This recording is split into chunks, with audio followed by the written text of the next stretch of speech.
চন্দ্ৰদা হা তই এটা কাম কৰ তই বাৰ লগত পিছফালে বহ মই আগত বহোঁ মই ক'ত বহিম তই যাবি নেকি চে তই যাবি বুলি জনা হ'লে বাছ এখনকে ঠিক কৰিব পাৰিলো হয় নহয় একেবাৰে আহল বহলকে যাব পাৰিলি হয় কথাটো বেয়াই হ'ল নহয় অ' জগত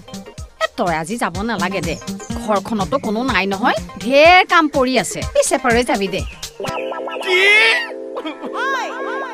ইমান দিনৰ পৰা নিম বুলি এনে অ'ৰা ড্ৰাইভৰ বোলা বল বোলা ঐ জগত তই ঘৰতে থাকিম দেই ওলো তোলোকে ক'তো ঘূৰি নুফুৰিবি আজি আঙুঠিহে পিন্ধাবিগে মই ডাইৰেক্ট খাৰু পিন্ধাম খাৰু মই আজি একো কাম নকৰো ডাইৰেক্ট হৰতাল কৰিলো পাত্তাই নিদিলে